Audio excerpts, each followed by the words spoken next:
Assalamualaikum warahmatullahi wabarakatuh. Perkenalkan, nama saya Saripah. Saya dari kelas 12 TKJ 3. Di sini saya akan membahas materi bab 1 dari produk kreatif dan kewirausahaan, yaitu menganalisis perencanaan produksi massal.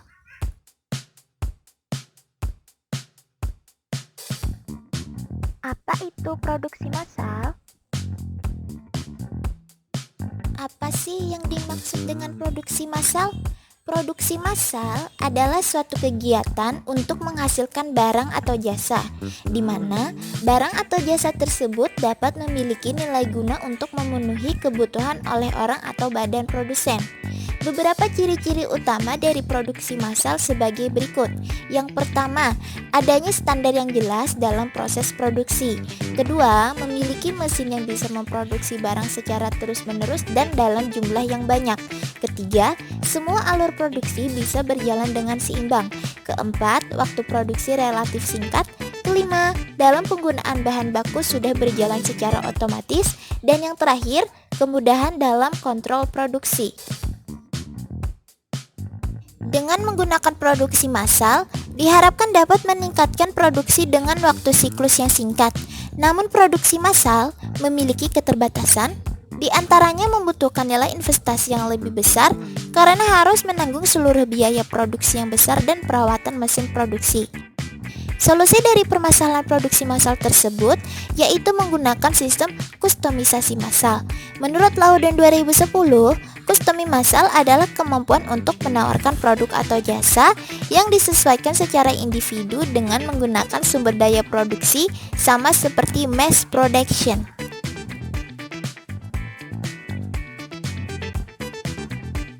Apa itu nilai guna barang?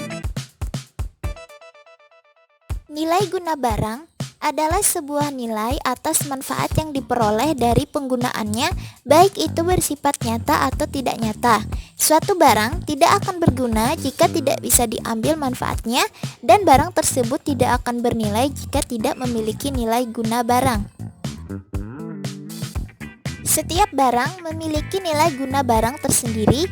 Jenis nilai guna barang tersebut diantaranya adalah: yang pertama, kegunaan dasar atau elemen utility. Kegunaan dasar berarti sebuah benda memiliki nilai berdasar zat penyusunnya atau hal-hal yang bisa langsung dirasakan oleh panca indera manusia. Ketika digunakan, maka barang tersebut akan langsung dirasa manfaatnya. Contoh dari hal ini adalah ketika memakan nasi padang, maka kita akan langsung merasakan dari rasa bumbu-bumbu yang digunakan, kemudian berefek rasa kenyang. 2. Kegunaan waktu atau time utility. Barang dapat berubah nilainya pada saat atau waktu yang tepat. Contohnya, pada musim hujan, semua orang tidak ingin kehujanan, sehingga banyak orang membutuhkan payung. Karena kebutuhan payung meningkat, maka harga payung juga akan meningkat. Yang ketiga, kegunaan tempat atau place utility. Suatu barang dapat memiliki nilai yang berbeda ketika barang tersebut dipindahkan dari lokasi awal ke lokasi yang memiliki kebutuhan akan barang tersebut. Contohnya, pasir di sungai dan kayu di hutan akan memiliki nilai yang lebih tinggi ketika dipindahkan ke toko bahan bangunan atau ke lokasi pembangunan. Keempat, kegunaan bentuk atau form utility. Kegunaan bentuk berarti bahwa sebuah benda akan memiliki nilai guna lebih ketika berubah bentuknya. Misal, koran bekas hanya akan ditumpuk dan dijual murah ketika dengan bentuk yang sama, tetapi akan bernilai tambah ketika kita mengubahnya menjadi sebuah benda kerajinan.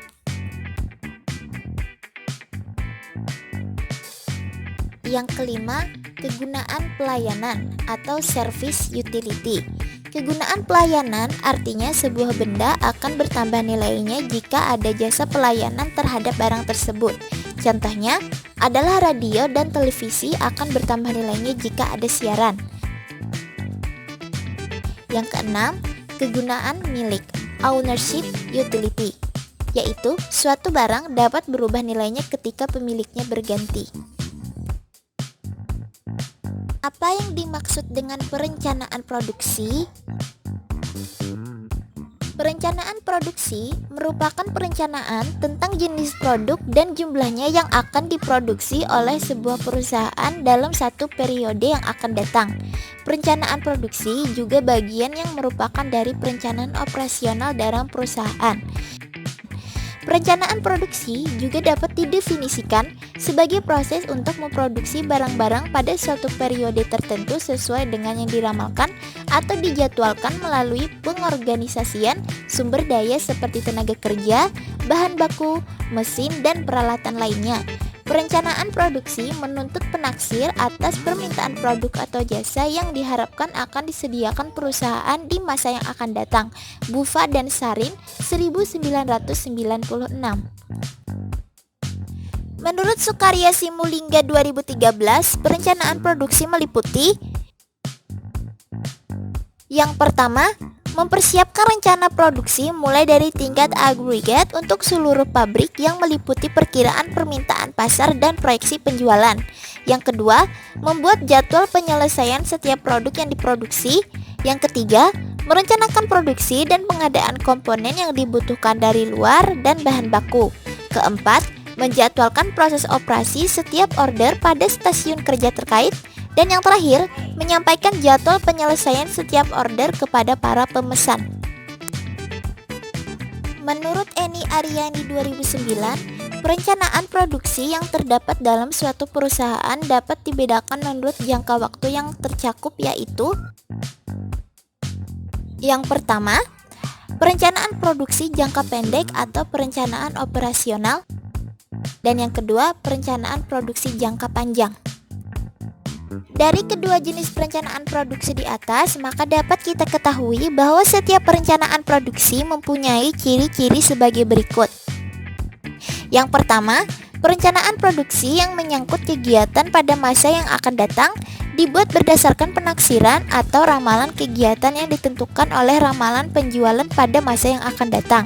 Kedua, perencanaan produksi mempunyai jangka waktu tertentu. Ketiga, perencanaan produksi mempersiapkan tenaga kerja, bahan baku, mesin-mesin, dan peralatan lain pada waktu yang diperlukan. Yang keempat, perencanaan produksi harus menentukan jumlah dan jenis secara kualitas dari produk yang akan diproduksi. Yang kelima, perencanaan produksi harus dapat mengordinasi kegiatan produksi dengan mengatur bagian-bagian yang mempunyai hubungan langsung ataupun tidak dengan kegiatan produksi. Yang terakhir, dalam perencanaan produksi ini dapat disusun suatu rencana produksi yang baik yang dapat dilaksanakan dan dengan biaya yang serendah mungkin. Apa saja fungsi dan tujuan perencanaan produksi?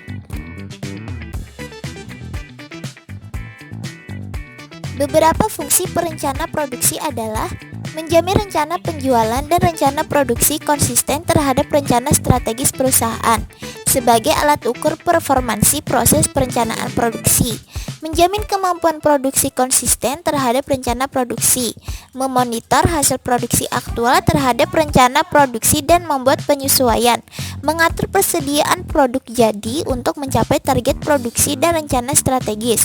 Yang terakhir, mengarahkan penyusunan dan pelaksanaan jadwal induk produksi. Tujuan perencanaan produksi menurut Hendra Kusuma 1999. Yang pertama, meramalkan permintaan produk yang dinyatakan dalam jumlah produk sebagai fungsi dari waktu. Menetapkan jumlah saat pemasaran bahan baku serta komponen secara ekonomis dan terpadu. Menetapkan keseimbangan antara tingkat kebutuhan produksi, tingkat pemenuhan pesanan, serta memonitor tingkat persediaan produk jadi setiap saat. Yang terakhir, membuat jadwal produksi, penugasan pembedaan mesin dan tenaga kerja yang terperinci sesuai dengan ketersediaan kapasitas fluktuasi permintaan pada suatu periode. Apa saja kelebihan dan kekurangan produksi massal? Kelebihan produksi massal sebagai berikut. Yang pertama, akurasi dan otomatis tinggi. Kedua, kurang biaya tenaga kerja. Ketiga, kenaikan tingkat produksi sangat menguntungkan. 4. Sedikitnya pengeluaran per unit. 5. Biaya per unit rendah. 6. Pemborosan dapat diperkecil. Yang ketujuh, biaya tenaga kerja rendah. Dan yang terakhir, biaya pemindahan bahan rendah. Sedangkan kekurangan produksi massal ada 7, yaitu yang pertama, sumber daya yang terbuang. Yang kedua, tidak ada jaminan. Yang ketiga, bahan lebih banyak biaya. 4, kurang beragam. Yang kelima, terdapat kesulitan dalam perubahan.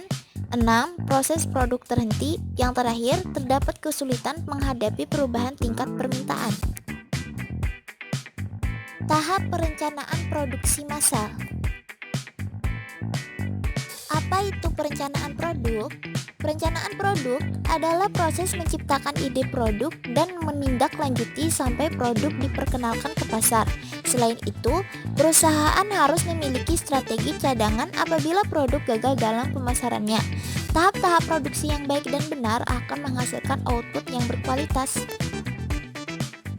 Tahapan perencanaan proses produksi yang benar dan berurutan adalah dengan mempertimbangkan beberapa faktor untuk memproduksi produk tersebut terlebih dahulu, antara lain, pasar yang baik di masa mendatang, bagaimana produk kita mampu beradaptasi dengan permintaan pasar yang tidak menentu dan mengalami perkembangan pesat.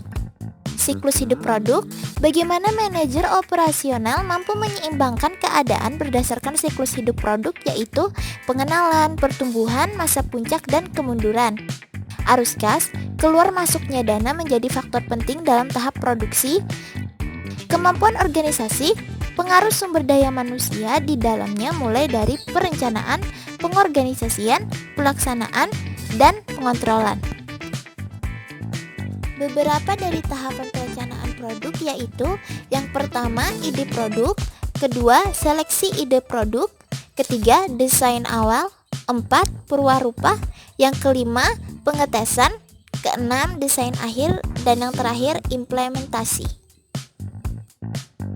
Indikator keberhasilan produksi massal yaitu sangat bersemangat dalam melihat atau mencari peluang-peluang baru, mengejar peluang dengan disiplin yang ketat, mengejar peluang yang sangat baik dan menghindari mengejar peluang yang melelahkan diri dan organisasi, fokus pada pelaksanaan dan mengikut sertakan energi setiap orang yang berada dalam jangkauan mereka. Ada 8 hal yang membuat usaha atau bisnis meraih kesuksesan atau keberhasilan, yaitu peluang pasar yang baik, keunggulan persaingan, kualitas barang atau jasa, inovasi yang berproses, dasar budaya perusahaan, menghargai pelanggan dan pegawai, manajemen yang berkualitas, dan yang terakhir dukungan modal yang kuat. Berikut ini 5 dimensi yang berhubungan dengan laba. Indikator yang digunakan untuk menilai kinerja usaha pengembangan produk yaitu kualitas produk, biaya pengembangan, kapabilitas pengembangan, dan waktu pengembangan produk. Apa yang dimaksud proses produksi? Proses produksi adalah tahap-tahap yang dilalui dalam memproduksi barang dan jasa. Produksi yaitu pembuatan barang dengan mesin serta peralatan. Produksi dapat diartikan suatu proses mengubah bahan baku menjadi barang jadi atau menambah nilai suatu produk atau barang dan jasa agar dapat memenuhi kebutuhan masyarakat. Persiapan produksi yaitu pembuatan sarana produksi atau sistem produksi itu sendiri yang memiliki beberapa kegiatan seperti perencanaan urutan proses, yaitu penjadwalan waktu, pemilihan peralatan, pengerjaan dengan peralatan, mobilisasi personalia, pembelian material, dan pembagian pekerjaan. Proses produksi yaitu ada proses produksi pendek, proses produksi panjang, proses produksi kontinu, dan proses produksi berselingan atau intermiten.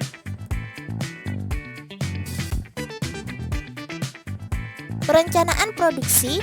Perencanaan produksi adalah kegiatan praproduksi, yaitu menentukan persyaratan manufaktur seperti tenaga kerja, material, mesin, dan proses-proses manufakturnya. Dalam perencanaan produksi ini terdapat 2 tujuan, yaitu yang pertama, untuk memastikan kuantitas dan kualitas yang tepat dari bahan baku, peralatan, dan sebagainya tersedia selama masa produksi. Yang kedua, untuk pemanfaatan kapasitas sesuai dengan ramalan permintaan atau demand forecast. Dan untuk manfaat perencanaan produksi itu sendiri, yaitu ada 3. Yang pertama, organisasi dapat mengirimkan produk tepat waktu. Kedua, pemasok mendapatkan informasi lebih awal tentang kebutuhan bahan. Dan yang ketiga, dapat meningkatkan efisiensi dalam produksi sehingga mengurangi biaya produksi secara keseluruhan.